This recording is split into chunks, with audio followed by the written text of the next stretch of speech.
श्री राधे, जय जय श्री कृष्णा। मित्रों, मैं महेश पाठक श्रीधाम वृंदावन से, हमारा यूट्यूब का चैनल ज्योतिष सेवा वृंदावन, उसी चैनल के माध्यम से मैं अपने सभी दर्शकों का स्वागत करता हूं, आप सभी का अभिनंदन करता हूं। मित्रों, आज की बात करते हैं सिंह लगन या सिंह राशि वालों के लिए। राहु का राशि परिवर्तन होना है 30 अक्टूबर 2023 को, और ये 30 अक्टूबर 2023 से अप्रैल 2025 तक स्थान परिवर्तन करेंगे, मीन राशि में जाएंगे। मीन राशि में इनका गोचर होगा और केतु का गोचर होने वाला है कन्या राशि में। तो ये जो ग्रहों का गोचर होगा, ये सिंह राशि सिंह लगन वालों के लिए क्या प्रभाव देगा, उसी के बारे में आज आपसे बात करते हैं। मित्रों, आप सिंह लगन या सिंह राशि वाले जातक हैं तो ये जो प्रोग्राम बना रहे हैं ये सिर्फ आपके लिए है। पिछले कुछ कार्यक्रम के वीडियो में हमने आपको बताया था कि 30 अक्टूबर को राहु देव अपना प्लेसमेंट मेष राशि से मीन राशि में करने जा रहे हैं, और केतु का जो स्थान परिवर्तन है वो तुला राशि से कन्या राशि में होने जा रहा है। उस समय सिंह राशि वालों के लिए किस प्रकार के बदलाव आपको देखने मिलेंगे, आपको अपनी ज़िंदगी में इसी के बारे में आज आपसे चर्चा करते हैं। चर्चा का विषय, आने वाले 18 महीनों में राहु मीन राशि में और केतु कन्या राशि में बैठकर अक्टूबर 2023 से अप्रैल 2025 तक आपके लिए कैसा फल, कैसा एक गोचर आपको देने वाले हैं, उसी के बारे में आपसे बात करते हैं। मीन राशि में जो राहु का गोचर है वो आपके अष्टम भाव में होने जा रहा है। राहु महाराज जैसे ही मेष राशि को गुरु को छोड़ेंगे तो उनका जो गोचर है वो आपके अष्टम भाव में मीन राशि में होने जा रहा है, और केतु महाराज का गोचर जब तुला राशि को छोड़ेंगे तो आपके धन भाव, कुटुंब भाव में, जहाँ पर कन्या राशि है, कन्या राशि के अंदर होने जा रहा है। पिछले 15-16 महीने से राहु और केतु का प्रभाव आपके लिए ठीक नहीं रहा है, ये आप भी जानते हैं। 30 अक्टूबर 2023 ये वो तारीख है जो आपको एक अच्छी खबर लेकर आएगी। पिछले 15-16 महीने से आप जिस परेशानी से गुजर रहे थे, जिस बंधन में आप जकड़े हुए थे, वो बंधन आपका इस तारीख को खुलने जा रहा है 23 अक्टूबर। मतलब जो कोई व्यक्ति बार बार मेहनत करता है, जब उसको लगता है कि मंजिल मिलने वाली है तो उसको असफलता का सामना करना पड़ता है। मेहनत का फल नहीं मिलता तो आदमी के अंदर एक निराशा, एक हताशा जन्म होता है। हमारे द्वारा लिए गए सभी निर्णय उल्टा परिणाम दे रहे हैं। जीवन में घाटा ही घाटा नज़र आ रहा हो, हम जीवन में आगे बढ़ना चाहते हैं और वक्त हमें पीछे धकेल देता है, जीवन में हम आगे नहीं बढ़ पा रहे। तो पिछले 15-16 महीने सिंह लगन वालों के साथ यही सब कुछ हो रहा था। अब जैसे ही ये 30 अक्टूबर को राहु का प्लेसमेंट मीन राशि में होगा और केतु का जो प्लेसमेंट स्थान परिवर्तन है वो आपके कन्या राशि में होगा, यहाँ से आपको बदलाव देखने को मिलेगा, नए रास्ते मिलेंगे, नई मंजिलें आपके सामने होंगी, सफलता आपके कदम चूमेगी। इस कामयाबी के दौर में सबसे बड़ा रोल होगा गुरु बृहस्पति देवता का। पिछले काफ़ी समय से गुरु राहु की युति आपकी कुंडलियों में चल रही थी, चांडाल योग का निर्माण होकर बैठा हुआ था, गुरु बिल्कुल एकदम असहाय हो गए थे, और आपको जो मन माफिक परिणाम चाहिए था गुरु से वो आपको नहीं मिल पा रहा था। गुरु यहाँ चांडाल योग की वजह से अशुभ प्रभाव देने वाले हो गए थे। गुरु महाराज सिंह लगन के अंदर आपके भाग्य में गोचर कर रहे हैं मेष राशि में। बली प्रभाव होता है क्योंकि ये भाग्य के कारक भी हैं, और भाग्य के कारक होने के नाते ये बहुत ही अच्छा प्रभाव भी देते हैं, और इनके पास में अच्छी पावर है कि कुंडली के कई भावों में इनका कारतत्व होता है। तो उससे एक तरह से कुंडली के करीब करीब आधी कुंडली के ऊपर इनका पूरा प्रभाव होता है, अच्छा प्रभाव होता है। तो पिछले काफ़ी समय से भाग्य का साथ आपको नहीं मिला। पिछले काफ़ी समय से आप ये भी भूल गए भाग्य क्या होता है, किसे कहते हैं, भाग्य हमें क्या देने वाला होता है। लेकिन अब देवगुरु बृहस्पति आपको भाग्य का पूरा साथ देंगे, और वो भी सितंबर से। हम यहाँ ऐसा इसलिए बोल रहे हैं कि आप कहेंगे भाई अक्टूबर में ग्रह ने चेंज होना है तो सितंबर से हमें लाभ कैसे देगा। देखिए, जब कोई लंबी दूरी का, लंबे समय का कोई ग्रह किसी भाव में बैठता है तो वो जब उस भाव को छोड़ता है तो उससे कुछ दिन पहले आपको अगले भाव के प्रभाव देना शुरू कर देगा और उस भाव के प्रभाव छोड़ देता है। अब जैसे राहु को लेते हैं, राहु का जो गोचर काल है वो 18 महीने यानी 1.5 साल का होता है। तो राहु आपको जब स्थान परिवर्तन करने के समय से 1.5 महीने पहले जिस भाव में बैठा है उस भाव के फल देना आपको बंद कर देगा, और आगे जिस भाव में उसने जाना उसके फल देना आपको शुरू कर देता है। मतलब आपको 1.5 महीने, 1.25 महीने पहले से राहु का प्रभाव अगले भाव का मिलना शुरू हो जाता है, चाहे वो भाव शुभ हो अशुभ हो, प्रभाव शुभ हो अशुभ हो, आपको वो मिलना शुरू हो जाएगा। गुरु जैसे ही शुभ होंगे राहु उनका साथ छोड़ेगा तो भाग्य आपका साथ देना शुरू कर देगा। आपका जो कर्म क्षेत्र है उसको गति मिलेगी। आने वाले समय में आपके द्वारा जो भी लिया गया निर्णय था वो पहले जो गलत साबित होता अब सही साबित होने लग जाएगा। जो आपको घाटे की, लॉस की जो स्थिति बनी हुई थी ख़त्म हो जाएगी, और आपको गुरु महाराज के द्वारा एक अच्छा रेस्पॉन्स मिलेगा और अच्छा लाभ प्राप्त होने के पूरे चांस बन जाएंगे। राहु का जो अष्टम भाव का गोचर है ये आपके मीन राशि में होने जा रहा है। मित्रों, हमारी कुंडली में राहु केतु का देखिए अपना कोई घर नहीं होता है, इनका कोई अपना स्थान नहीं है। तो इनके बारे में हमारा ज्योतिष ये कहता है कि ये ग्रह जिस राशि में बैठते हैं उस राशिपति, राशि का जो स्वामी होता है उसके अनुसार आपको फल देना शुरू कर देते हैं। अष्टम के स्वामी देवगुरु बृहस्पति बनते हैं, क्यों मीन राशि है जहाँ राहु का गोचर हो रहा है। और बृहस्पति वैसे भी पंचम भाव त्रिकोण के स्वामी होकर शुभ त्रिकोण भाव भाग्य में नवम भाव में बैठे हैं, तो शुभ प्रभाव देने में समर्थ हैं। पर पीछे राहु के साथ बैठने से इनका चांडालों की वजह से आपको प्रभाव नहीं दे पाए थे, लेकिन जैसे ही राहु छोड़ेगा तो राहु गुरु के घर में बैठेगा। और यहाँ राहु का बैठना ये शो करता है कि राहु जो नकारात्मक प्रभाव है वह गुरु द्वारा पॉजिटिव बनने जा रहा है। राहु का जो नेगेटिव प्रभाव होगा वो गुरु उसको पॉजिटिव बना के आपको देगा। एक उदाहरण छोटा सा आपको बताते हैं। अगर आप स्वयं अच्छी स्थिति में हैं, आपका घर बहुत मजबूत है, अगर बाय द वे कोई दुश्मन आपके घर में आता है तो आप उस दुश्मन से दबेंगे नहीं, वो दुश्मन आपके नीचे दब जाएगा। तो यही पोजीशन यहाँ राहु की मीन राशि में बैठने से होती है, जो गुरु का घर है। तो राहु एक ऐसा ग्रह है जो सिर्फ गुरु से ही खौफ खाता है। गुरु के साथ राहु का जो प्रभाव है सम है, और जब राहु के साथ बैठता है या राहु के घर में बैठता है तो राहु जो है गुरु से खौफ खाता है। लेकिन देखिए पाप ग्रह है, आप ये मत कहना कि चांडाल योग बना हुआ तो अच्छा प्रभाव क्यों नहीं दिया। राहु पाप ग्रह है तो वो साइड इफेक्ट जरूर देगा। अष्टम भाव में बेशक गुरु के घर में बैठा है लेकिन साइड इफेक्ट यहाँ भी देगा। हो सकता है साइड इफेक्ट का समाधान हो जाए, वो भी आपको आगे वीडियो में बताने वाले हैं। लेकिन पाप ग्रह होने के नाते ये साइड इफेक्ट जरूर देता है, छोटी मोटी दिक्कतें, व्यवधान, रुकावटें जरूर पैदा करेगा।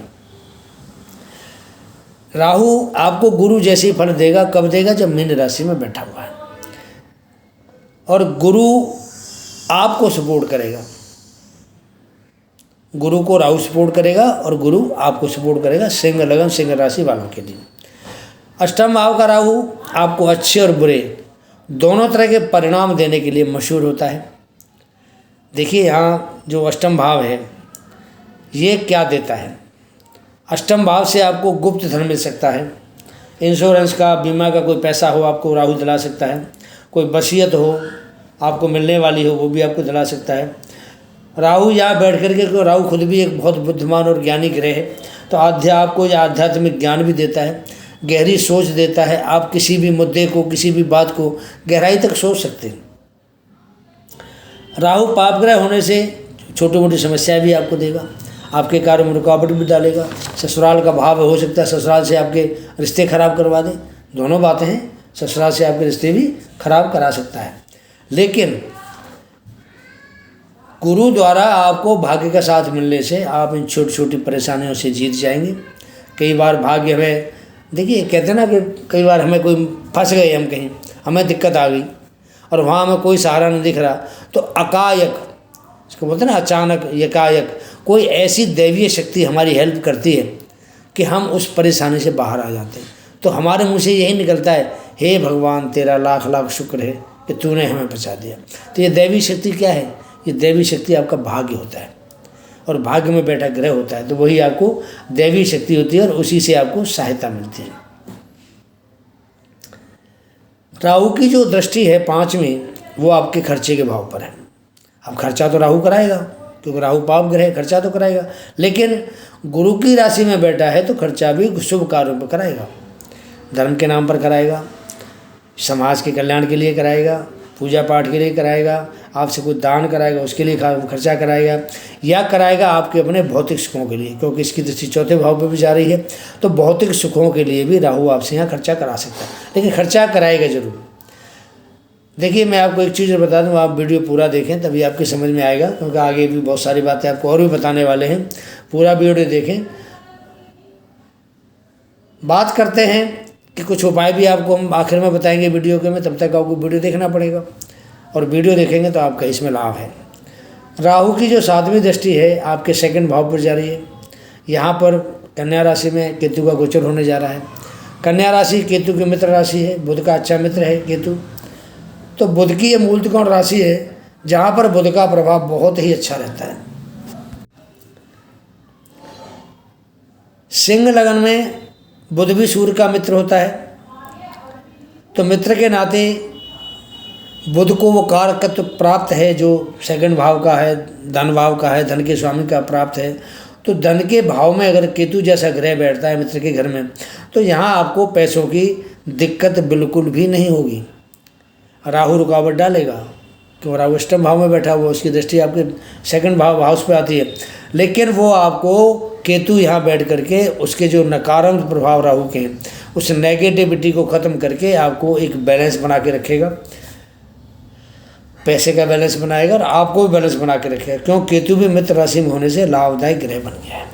बृहस्पति की दृष्टि आपके लगन भाव पे है, तो आपके व्यक्तित्व में निखार आएगा, आपका जो रुतबा है बड़ा चढ़ा रहेगा। तो बृहस्पति की दृष्टि आपके लगन भाव पे बहुत अच्छा प्रभाव देने वाली है।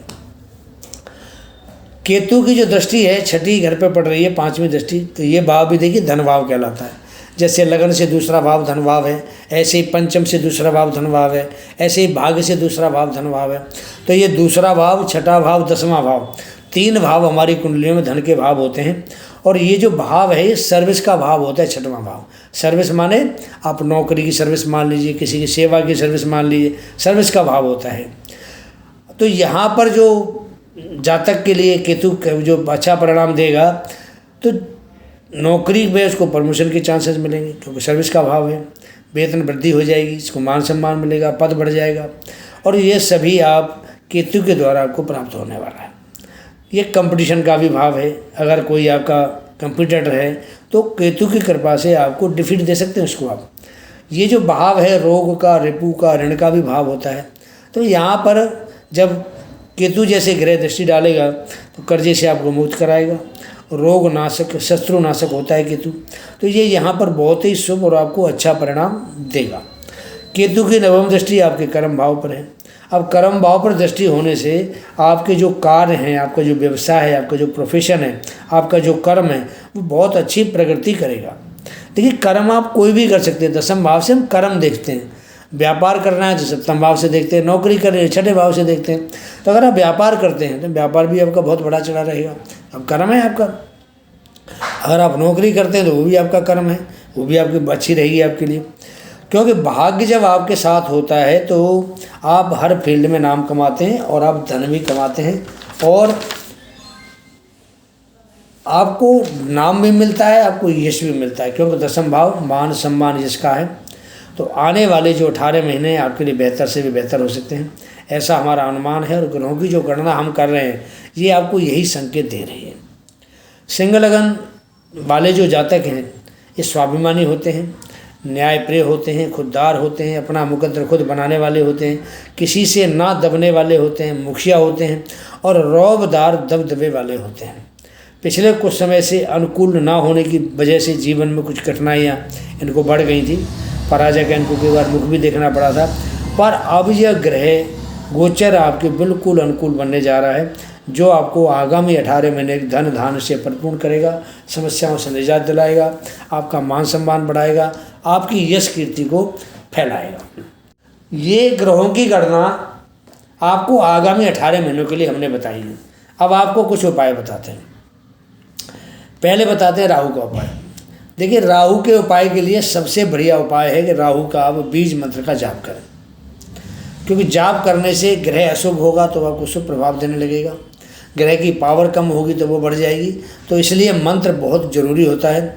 अशुभ ग्रह अगर शुभ भी हो और उसका मंत्र आप करते हैं तो उसकी शुभता में वृद्धि होती है। और ग्रह अशुभ है, उसका आप जाप करेंगे तो उसकी अशुभता कम होगी, शुभता में वृद्धि होती है।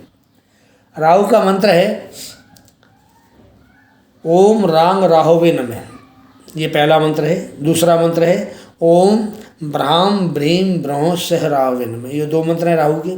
आप कोई सा भी मंत्र करें, लेकिन मंत्र आपको सायंकाल के समय करना है, सूर्य छुपने के बाद, करीब 8 बजे के बाद आप मंत्र करें तो अच्छा रहता है। राहु का जो दान करते हैं उसमें गोमृत का दान करना चाहिए, सोने का दान करना चाहिए। शीशा यानी लीड या रांगा, इसके कई नाम होते हैं। शीशा का नाम है, लीड भी बोलते हैं इसको, रांगा भी बोलते हैं। आप इसका दान कर सकते हैं, ये बहते हुए जल में प्रवाहित कर सकते हैं। आप तिल का दान करें, सरसों के तेल का दान करें। और दान का जो समय होता है वो भी रात्रि का होता है इनका। घर में आप एक मोर पंख अपने बेडरूम में ज़रूर रखें। जो पढ़ने वाले छात्र हैं वो अपनी किताब के अंदर मोर पंख रखें, बहुत ज़्यादा आपको लाभ होगा। सेंधा नमक आपने देखा है, उसकी कुछ डली लेके कांच के बर्तन में रखें।